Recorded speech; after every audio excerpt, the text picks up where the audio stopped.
Prosseguindo no estudo do Apocalipse, versículo por versículo, falando da influência da maçonaria na besta que sobe do mar, o item 13.1.5, o rito mote de maçom. Vamos falar sobre um rito da maçonaria, para nós podermos entender um pouquinho mais sobre o poder dessa instituição. Então, a maçonaria, como introdução a esse tópico, ela se apresenta como se fosse só uma sociedade, mas na verdade todos que estiveram na maçonaria, é uma sociedade secreta, né? Então nós dependemos de pessoas que estiveram na maçonaria e livros que foram escritos sobre a maçonaria. A maçonaria, ela é sim uma religião. A maçonaria, quando ela recebe os seus membros, ele, por exemplo, não pode ser ateu, ele tem que adorar alguma divindade, pode adorar qualquer divindade, e adorar uma divindade central que a maçonaria adora. E essa divindade, eles dizem que eles adoram Abaddon. Abaddon é, no Apocalipse, o nome de Satanás. Então a maçonaria, ela é sim um satanismo. Eu sempre explico, as pessoas, né, falam pastores, às vezes até pastores da Assembleia de Deus, que estão ligados à maçonaria, eles estão sendo enganados. Certamente eles ficam num grau inferior, não são levados nos graus onde envolve satanismo, e o propósito da maçonaria é que esses pastores estejam calados quando o anticristo estiver iniciando a sua manifestação no mundo, porque a manifestação dele será de fato quando a igreja for arrebatada. Mas na preparação do mundo para o governo do anticristo, esses pastores, eles estarão com a incumbência, e nós sabemos que o grau superior, por exemplo, o grau 33 fala, o 32, 31, todos os graus têm que obedecer. Então, esses pastores que estão ligados hoje, só recebendo ajuda financeira da maçonaria, esses pastores, eles terão que estar calados no momento que o anticristo estiver se manifestando, estiver perto de se manifestar. Se tiver alguém apontando, olha, esse daí é um candidato ao anticristo, os pastores vão bater o pé e dizer que não tem como isso acontecer. Eu cito como exemplo em relação ao Emmanuel Macron, da França. Eu não posso afirmar que ele seja o anticristo. Acho que é um dos personagens que pode ser o anticristo.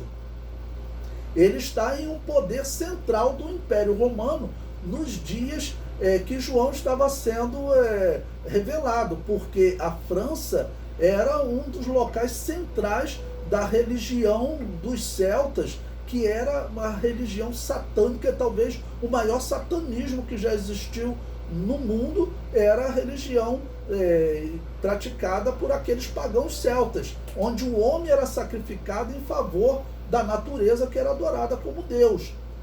Então, ele pode ser, eu não posso afirmar que ele é, mas também ninguém pode afirmar que ele não é. Então, quando eu vejo pastores, como tem um pastor da Adventista do Sétimo Dia batendo o pé dizendo que ele não é, eu já considero suspeita essa atitude, né? Porque, como eu disse, é infantil afirmar, e também é infantil negar categoricamente que esse ou aquele não pode ser o anticristo.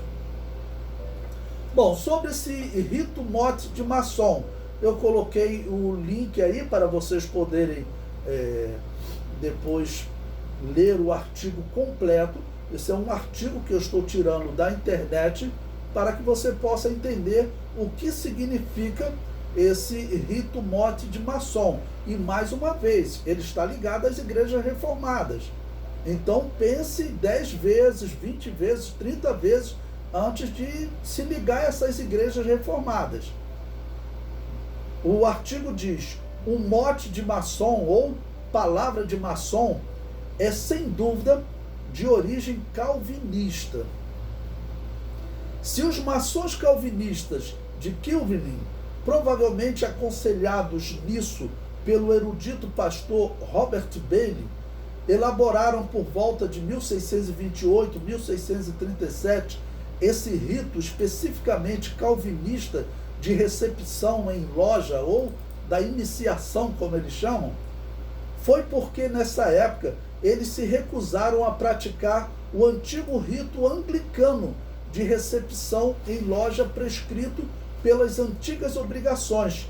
Em sua rejeição do rito anglicano de recepção em loja, eles deslocaram inclusive a outra data, o dia da recepção ritual em loja fixada pelos católicos, no chamado Estatuto Shaw, para o São João de Inverno, que é o 27 de dezembro.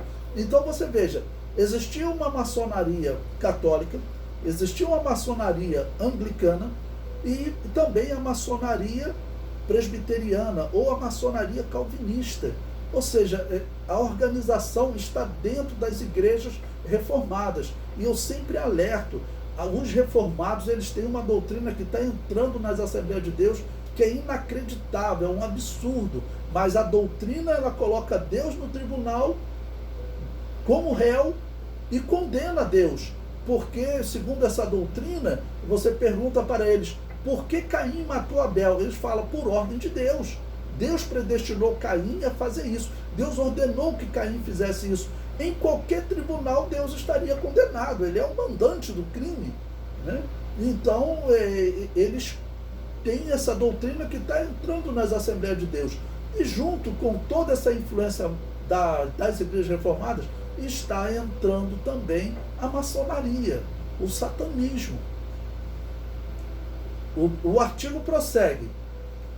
A origem calvinista do palavra de maçom explica, afinal de contas, por que em sua Thénode de Mussis, de 1628 a 1637, Henry Anderson, o poeta de Perth, estabelecendo uma relação entre o palavra de maçom defendido pelos chamados luteranos da Rosa Cruz, que nós vamos falar daqui a pouco, que é um segmento da maçonaria também, tá bom? Os chamados luteranos da Rosa Cruz, e a previsão de eventos históricos relativos ao rei da Inglaterra, Charles I. De fato, na época em que ele escreveu o seu poema, dos 628 a 1637, Adamson, Charles I obrigava os presbiterianos da Escócia a observar os 5 artigos de Perth, pelos quais, desde 1618, 1621, o rei James VI, que é primeiro da Inglaterra, e o parlamento tentaram anglicizar pela força o caminho religioso dos presbiterianos da Escócia, ou seja, tornar eles anglicanos ou influenciar com o rito maçom da igreja anglicana. Então, o que é isso, irmãos? Isso está mostrando que o satanismo está envolvido com essas igrejas. E aí eu sempre lembro que, infelizmente, as doutrinas deles estão entrando na igreja cristã. Em 1638, os presbiterianos da Escócia rebelaram-se violentamente contra as tentativas de Carlos I de impor aos escoceses o livro de oração comum, reafirmando sua autonomia religiosa durante o convento da Igreja Presbiteriana da Escócia. Essas lojas presbiterianas, que até então haviam recebido seus novos membros pelo rito anglicano, herdado das antigas obrigações inglesas, propuseram substituí-lo por outro rito especificamente calvinista, o palavra de maçom, que eles elaboraram para este propósito, visando atingir este objetivo. Joaquim Villalta, quinto da ordem, grau 33, membro do Sublime Conselho do Rito Moderno para o Equador, presidente do Círculo de Estudo do Rito Francês, que é chamado de Reuter de Montalieu, diretor da Academia Internacional da Quinta Ordem, grande soberano, grande comandante do Conselho Supremo do grau 33 para a Espanha no rito antigo e aceito, rito de Cesno, e aí vem Thompson Folger, Supremo Conselho para os Estados Unidos da América, seus territórios e dependências. Veja quem é a pessoa que assina este artigo, né, que fez esse comentário.